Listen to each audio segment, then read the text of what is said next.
రాష్ట్రంలో మహబూబాబాద్ జిల్లాలో మేము ముగ్గురు ఎమ్మెల్యేలు ఎన్ఎం శ్రీనివాస్ రెడ్డి గారు చూపించిన ఒక చిన్న లాజిక్ పట్టుకొని 10th క్లాస్ పిల్లలకు మేము ఏం చేయగలుగుతాం అని చెప్పేసి జేబు కంచి డబ్బు పెట్టి పిల్లల దగ్గర కూర్చొని ఆయనే తిని ఆయనే పడుకుని అధ్యక్ష ఈ 13 నెలల అధ్యక్ష ఒక్క నిమిషం ఈ 13 నెలల్లో నేను దాదాపు 78 స్కూళ్ళలో భోజనం చేసిన అధ్యక్ష, దాదాపు 6 గురుకులాల్లో పడుకున్న అధ్యక్ష, ప్రతి మధ్యాహ్నం ఎక్కడ ఏ కార్యక్రమం చేస్తే అక్కడ మధ్యాహ్నం పిల్లలతో భోజనం చేస్తున్న అధ్యక్ష.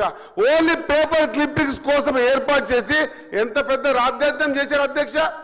మరుసటి రోజున చూసినరా ఆ పిల్లలకి ఏమైనా అడుక్కున్నారా, అడిగినరా? ఎంత దౌర్భాగ్యం అంటే మీడియాని చేతిలో పట్టుకొని ఆ పిల్లలు చిన్న పిల్లలు అధ్యక్ష, ఆ పిల్లలకు ఎమ్మెల్యే అయితే ఏంది, కలెక్టర్ అయితే ఏంది, ఎవరైతే ఏందని అనిపించే విధంగా మాటలు నేర్పించి వీడియో గ్రూప్ లో పెడతారు అధ్యక్ష. ఇదే అధ్యక్ష మనం చేయాల్సింది. వాస్తవంగా ఆ పిల్లలకైతే మన పిల్లల అధ్యక్ష, మనం కానీ మాజీ ఎమ్మెల్యే గారు కానీ ఎవరిపైనా కూడా ప్రాబ్లం ఎట్లా సార్ట్ అవుట్ చేయాలని చెప్పేసి చెంచా పట్టుకొని అన్నమేసే ఫోటో దిగి అది పేపర్కి ఇచ్చి, అది నమస్తే తెలంగాణ పేపర్కి ఇచ్చి పొద్దుగా ఆ పేపర్ ఇక్కడికి పంపించి ఈడ కూడా మాట్లాడిన అధ్యక్ష. దయచేసి ముక్త అధ్యక్ష, పిల్లలతో ఆట అయింది అధ్యక్ష, రాజకీయాలు పిల్లలతో ఏంటి అధ్యక్ష, చాత ఎదురు సేవ చేయాలి తప్పించి ఈ విధంగా చేయరా అధ్యక్ష. ఇది చాలా చెడ్డ పరిణామం.